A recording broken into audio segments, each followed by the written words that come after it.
السلام علیکم ورحمۃ اللہ تعالی وبرکاتہ۔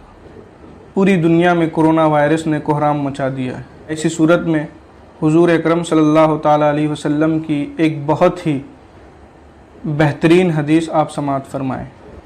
حضرت ابو ہریرہ رضی اللہ تعالی عنہ سے مروی ہے کہ حضور اکرم صلی اللہ تعالی علیہ وسلم فرماتے ہیں، عنقریب بلائیں ظاہر ہوں گی جس میں بیٹھنے والا کھڑے رہنے والے سے بہتر ہوگا، اور کھڑے رہنے والا یہ چلنے والے سے بہتر ہوگا، اور چلنے والا یہ دوڑنے والے سے بہتر ہوگا۔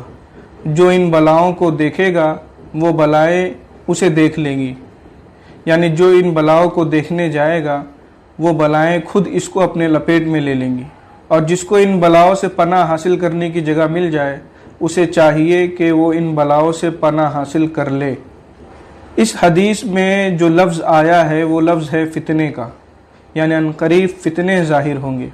فتنے کے کئی معنی ہوتے ہیں، ایک معنی آزمائش کا ہوتا ہے، ایک معنی عذاب کا ہوتا ہے، اور ایک معنی بلاؤں کا بھی ہوتا ہے۔ اگر ہم فتنے سے بلا کا معنی مراد لیں تو اس وقت جب کہ پوری دنیا میں کرونا وائرس نے تباہی مچا رکھی ہے، اس وائرس سے بچنے کا ذریعہ اور طریقہ ہمیں معلوم پڑ جاتا ہے، یعنی جو جتنا زیادہ لوگوں سے دوری بنائے رکھے گا وہ اتنا زیادہ حفظ و امان میں ہوگا، کیونکہ حدیث میں صاف بتایا جا رہا ہے کہ جو بیٹھا رہے گا وہ کھڑے رہنے والے سے بہتر ہے، جو کھڑا رہے گا وہ چلنے والے سے بہتر ہے، اور جو چلنے والا ہے وہ دوڑنے والے سے بہتر ہے۔ اس حدیث کا صاف مطلب یہ ہے کہ جو بھی اپنے گھروں میں بیٹھا رہے گا وہ زیادہ حفظ و امان میں ہوگا۔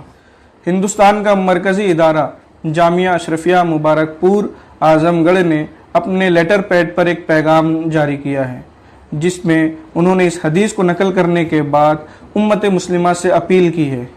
آج دنیا کرونا وائرس سے بچنے کے لیے سب سے بہترین نسخہ سماجی دوری کو تجویز کیا ہے، جو رحمت عالم صلی اللہ تعالی علیہ وسلم کی ہدایت پر عمل ہے۔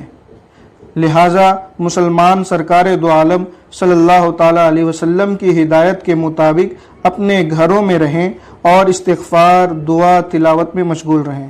لا حول ولا قوت الا باللہ اور حسبنا اللہ ونعم الوکیل زیادہ سے زیادہ پڑھیں۔